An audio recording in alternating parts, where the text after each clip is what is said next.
The first thing Mark saw on November 12th, 2025, was a rectangle of cruel blue light. It was 5:17 a.m. His phone vibrated softly on the nightstand, not with an alarm he'd chosen, but with an automated notification from his sleep-tracking ring. The screen glowed in the pitch black of his Brooklyn apartment. Sleep score, 62-100. It whispered into the darkness. High-stress biomarkers, poor recovery. His heart was already pounding, not from a dream, but from a habit, a deep, awful habit his body had learned over the last 2 years. He didn't reach for his wife, Sarah, who was a warm, quiet shape beside him. He didn't stretch or sigh. His fingers, moving on their own, found the cold glass of the phone and pulled it closer. The blue light painted the lines on his tired face, thumbprint unlock, and then the flood. His work Slack, the one for his project team at the fintech startup, had 47 unread messages. The timestamps showed a conversation that had died at 1:30 a.m. between 2 of his developers. His personal Slack had 12 more. A calendar alert popped up. Q4 Sprint Retrospective, 9 a.m. Prepare Deck. Another one that a mandatory AI co-pilot training, 2 p.m. And another, 1-1 with Maya, director, 4:30 p.m. His stomach tightened into a familiar, hard knot. He clicked on a news app, a masochistic morning ritual. The headline was about another round of layoffs in the tech sector. The word optimization was used. He felt a cold trickle of dread move down his spine. It was Tuesday. Thanksgiving was in exactly 13 days.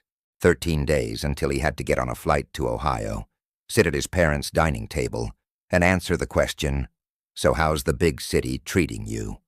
While his mind would be back in New York, screaming about Q4 deliverables and year-end reviews. He swung his legs out of bed.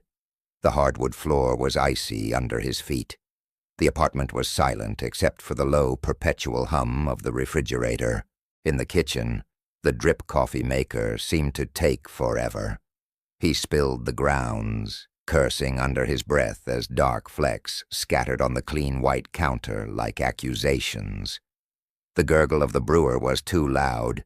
He hurried, pulling a shirt from a partially packed suitcase. He'd been meaning to unpack from a work trip for 3 days. The fabric smelled faintly of airplane and hotel lobby. He couldn't find his keys. His breath started coming faster, shallow. He patted his pockets, checked the bowl by the door, his heart hammering against his ribs. "Idiot. You're an idiot. You'll be late. Maya will notice."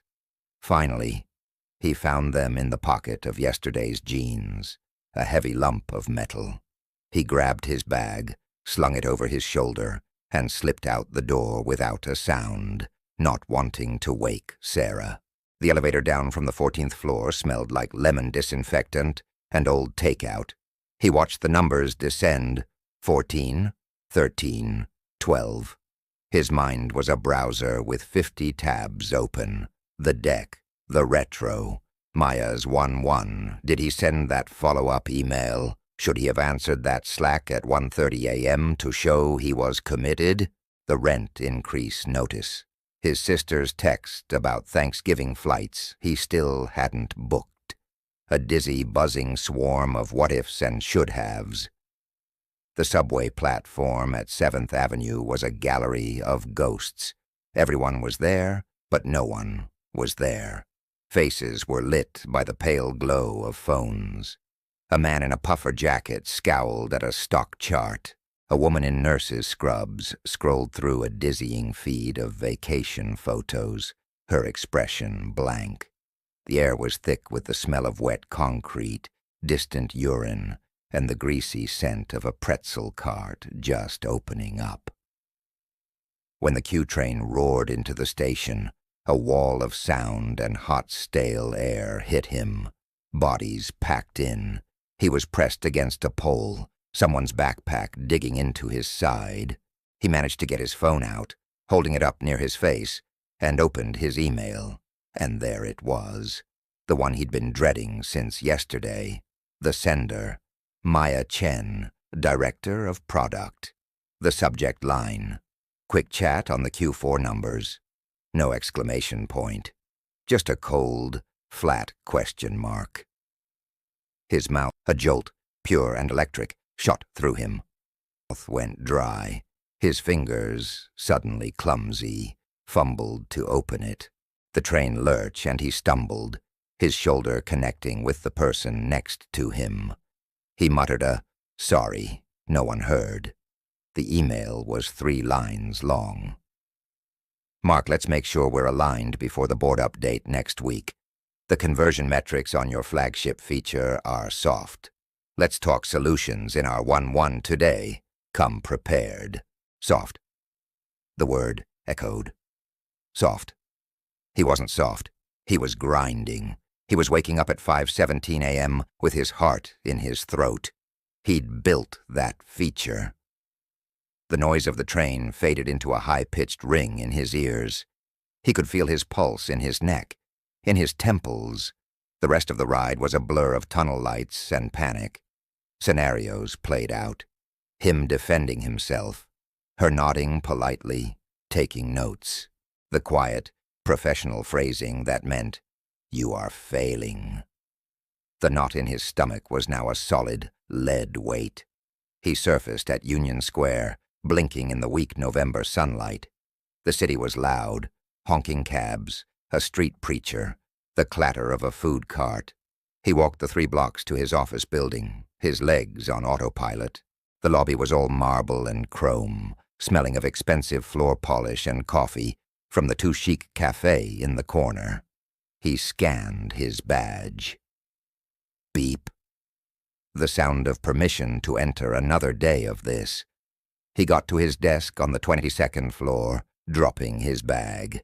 His open-plan office was just starting to fill up. The soft clatter of keyboards, the low murmur of, "How was your weekend?" Conversations that felt like scripted dialogue from a play. He sat down, his chair giving its familiar wheezing sigh. He stared at his monitor, the email still open, a tiny rectangle of pure dread. He thought, this is it. This is the day it all catches up. The missed details. The nights he logged off at a reasonable hour but lay awake, his mind racing. The mornings that started with a shock of blue light. He felt a crushing fatigue right there at 8:45 a.m. Not a physical tiredness, but a soul-deep weariness, the kind that makes your bones feel heavy. And then a worse thought crept in, quiet and insidious. It was the thought he'd been having for months, but never let himself fully hear. It was a whisper, but today it was a shout. What if this is just who I am now? What if the man who used to get excited about a complex problem, the guy who could lose himself in code for hours, the one Sarah fell in love with because he could make her laugh until she cried, what if that guy was gone, replaced by this reactor, this bundle of nerves that responded to Slack pings and calendar invites and subject lines with question marks? What if the anxiety wasn't just something he felt, but something he had become? That was the lie. That was the silent, terrible agreement he'd made with his life. He believed his stress was proof he cared. His 5:17 a.m. panic was the price of admission for a career, a life in this city. That if the constant hum of fear ever stopped, it would mean he'd given up. He'd be left behind. The world was moving at 1,000,000 miles an hour, and his anxiety was the fuel that kept him running just fast enough to not get thrown off. He looked around the office, at the focused faces, the postures of concentration. Did they all feel this? Were they all just better at hiding the lead weight in their gut, the ring in their ears, or was he just soft? The clock on his screen ticked over to 9 more a.m., the sprint retrospective. He had to go. He had to paste on a face, be a leader, talk about velocity and blockers. He stood up, his knees feeling stiff. He took one last look at his dark, silent phone screen, a mirror reflecting his own exhausted eyes. He walked toward the conference room, the lead weight settling in for the day. But that new question, the terrifying one, walked with him. What if the problem isn't the deadlines, or the emails, or the fear of layoffs? What if the problem is what you've secretly started to believe about yourself? What if you've gotten so used to the storm, you've forgotten what it's like to feel the sun? The sprint retrospective was a special kind of quiet. It was the quiet of 8 very smart, very tired people sitting around a polished wood table, trying to say the right thing. The room smelled like old coffee and the lemony cleaner they used on the glass whiteboard. Mark was at the head of the table, leading the meeting. On the outside, he looked fine. He had his engaged manager face on, a slight attentive nod, a pen in his hand. But on the inside, he was a million miles away, or more accurately, he was trapped in a tiny airless box in his own mind. The box was labeled Maya's 4:30 p.m. Every word his team member, Chloe, was saying about iteration cycles just sounded like static. In his head he was rehearsing. The metrics are soft, yes, but the user engagement depth is up by 12%. No, that sounds defensive. Just own it. We're exploring optimization paths. God, that's corporate robot talk. His phone, face down on the table, vibrated with a new email. He didn't flinch. He'd trained himself not to. But a hot wave of cortisol, sharp and sour, flooded his system anyway. His armpits felt damp under his shirt. Was that her? Adding another thing to the agenda? He took a sip of water, and his hand was perfectly steady. He was proud of that steady hand. It was proof, he thought, that he could handle this, that he was good under pressure. That was the identity. That was the trap. Mark wasn't just a product manager. He was the calm in the crisis, the firefighter. It was who he'd become over the last 3 years at Velocity Systems. His first big win here was during a server meltdown 2 days before a major launch. He'd worked for 38 hours straight, fueled by cold pizza and adrenaline, coordinating the fix. The CTO had slapped him on the back and said, "You're unflappable, Mark. We need more of that." He'd clung to that word. Unflappable. But he wasn't unflappable. He was just very, very good at redirecting the panic. He turned it inward, where it churned and burned, and he presented a cool, collected exterior to the world. The anxiety wasn't his enemy. It was his secret fuel. It was the nitro boost that got him through the all-nighters, the last-minute client requests, the quarterly board-fire drills. He believed, deep in his bones, that if the constant low-grade fear ever went away, his engine would stall.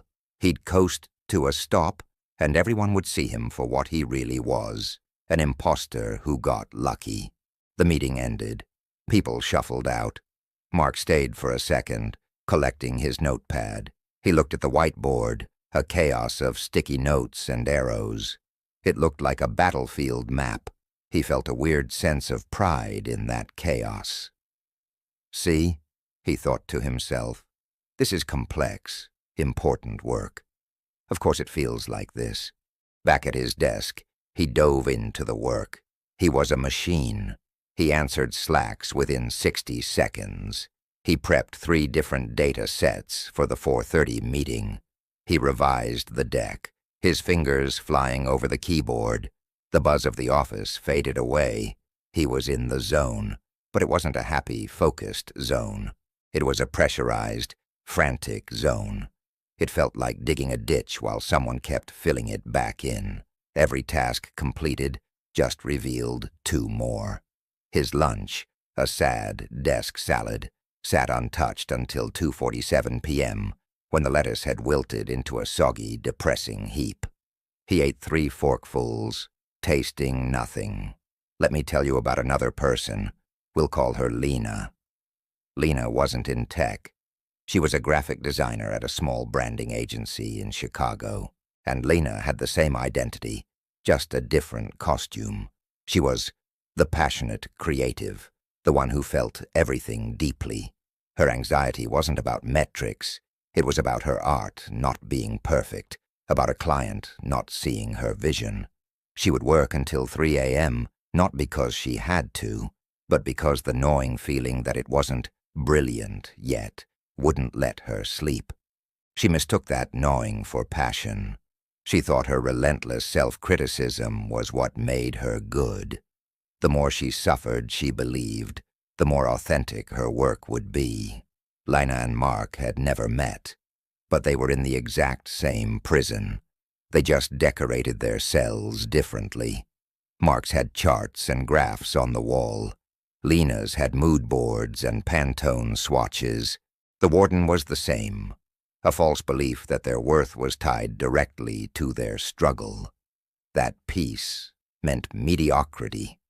At 3:15 p.m., Mark's best friend at work, Ben from engineering, swung by his desk.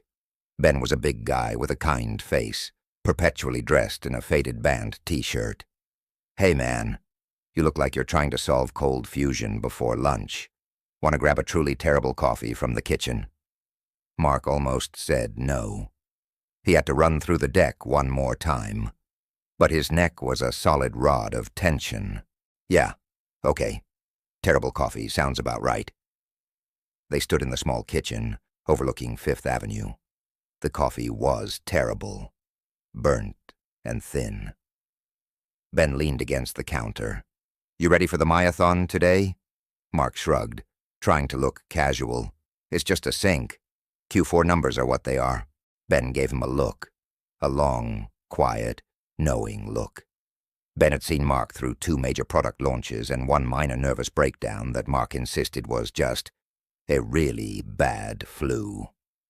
"You know," Ben said, his voice lower, "you don't always have to be the guy who's got it all under control. It's okay to not be okay." Mark forced a laugh. It came out as a dry cough. "I'm fine, really. Just a lot of plates spinning." "Right," Ben said, not pushing. But his eyes lingered on Mark's face, on the tightness around his eyes that no amount of unflappable could hide. After Ben left, Mark stood by the window. The November afternoon was already fading. The sky, a flat gray sheet. Down below, the yellow cabs looked like toys. He felt a profound loneliness, a feeling so heavy it pressed against the back of his throat. Here he was, in the middle of a buzzing city, in a busy office, completely isolated by his own need to seem like he had it together. He was performing Mark for everyone, and the performance was exhausting him to death. He thought about his drive to succeed. It used to feel like a rocket, ambition, excitement. Now it just felt like a treadmill set to a speed just slightly faster than he could comfortably run. And he was terrified that if he hit the stop button, even for a second, he'd fly off the back and crash into a wall of failure. That's the identity trap. It's not that you're lazy. It's that you've welded your value to your suffering. You think the panic is the proof of your commitment. The knot in your stomach is your medal of honor. You wear your busyness like a badge, and you secretly look at calm people and wonder if they just don't care enough. But what if you're wrong? What if that feeling isn't fuel? What if it's friction? What if it's the sand in the gears of your own mind, grinding everything down, making every single task 10 times harder than it needs to be? What if unflappable Mark is actually drowning, and passionate Lena is actually burning out, and both of them are so busy celebrating their ability to withstand the heat that they do not realize they could just step out of the kitchen The thought was so simple it felt dangerous. It felt like cheating. If he wasn't the firefighter, who was he? If Lena wasn't the tortured artist, what was her purpose? The clock ticked over to 4:15 p.m. Time to walk to Maya's corner office. As he gathered his things, his heart doing its familiar frantic drum solo against his ribs, a new question whispered to him. It wasn't about the metrics or the deck. It was quieter and much, much more important. What if you could keep the ambition, the drive, the care you have for your work, but lose the terror? What if you could be committed without being chained? What if the thing you're afraid of losing, your edge, your identity, your value, is actually the very thing that's holding you back from being truly, genuinely good? He walked down the hallway, the plush carpet muffling his steps. He pictured his brain not as a supercomputer, but as a small, scared animal running in tighter and tighter circles inside a cage. A cage he had built himself, stick by stick, from every "I have to," every "what if," every pre-dawn panic. He stopped outside Maya's door, the frost-edged glass with her name in sleek letters. He took a deep breath, the kind that hitches at the top. He was about to walk in and perform again, but for the first time, he saw the performance for what it was, a desperate, tiring act. Have you ever felt like you're just performing?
What Mark stumbled upon is a powerful grounding technique, often called the 5-4-3-2-1 method.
This is the magic that happens when we stop performing.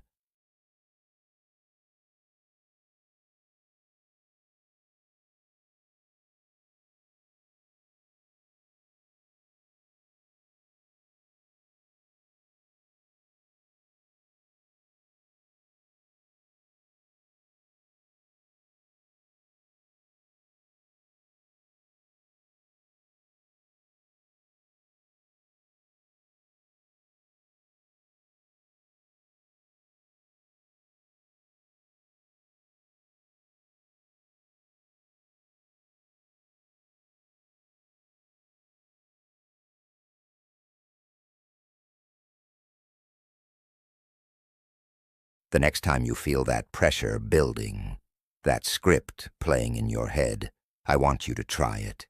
Stop. Breathe.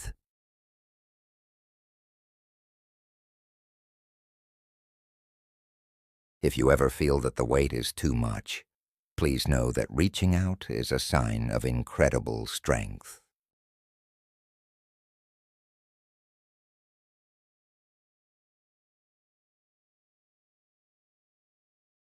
He kept going. The why doesn't matter to the board. What matters is what we do next Monday. I've been spinning in anxiety circles about the past. I should have been building a one-page plan for the future. I don't have that plan for you today. That's my fault.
Have you ever felt that wave of anxiety just crash over you? Your heart starts pounding, your mind races, and it feels like you're losing control.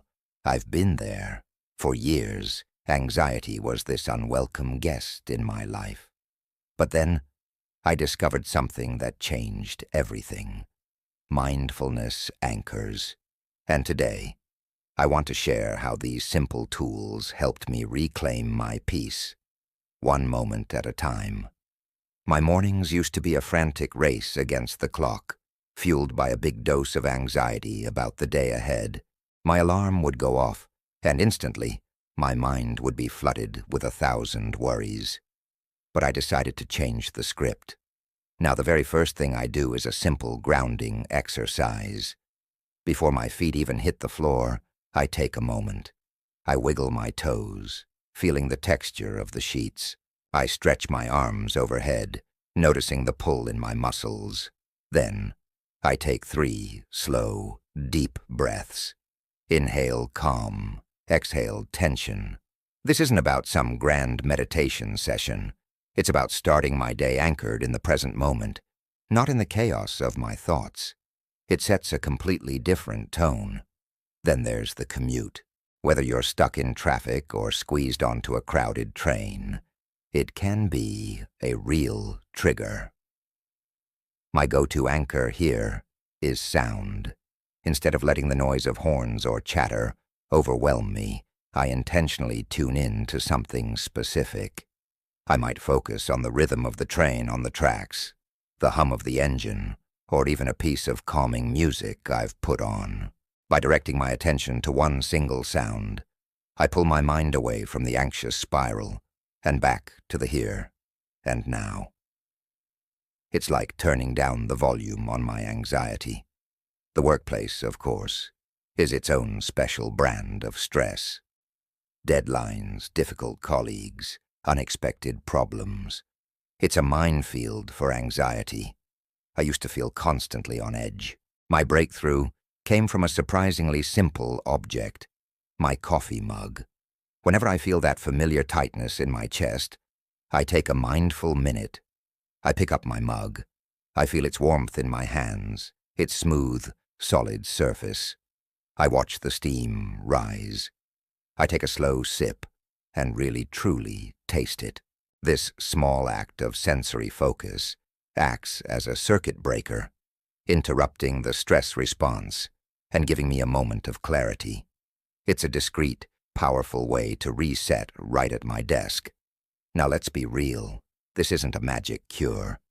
There are still days when anxiety gets the best of me. I might snap at a loved one or get overwhelmed by a setback at work. The old me would have spiraled into guilt and self-criticism, which only made the anxiety worse. The biggest lesson mindfulness has taught me is the power of a reset. When I mess up, I don't beat myself up. Instead, I acknowledge it, and then I use an anchor to come back to the present. My favorite reset anchor is my own breath. I'll find a quiet corner, close my eyes, and just focus on the sensation of air entering and leaving my body. I don't try to change it. I just observe it. Each breath is a new beginning, a chance to let go of the mistake and start again. This practice of self-compassion has been a game changer. Living with anxiety can feel incredibly isolating, like you're fighting a battle no one else understands. But you are not alone. If you're struggling, please know that reaching out for help is a sign of incredible strength. Talking to a therapist or a trusted friend can make all the difference. These anchors are powerful tools, but they are part of a larger toolkit for mental wellness. My journey hasn't been about eliminating anxiety completely, but about learning to navigate it.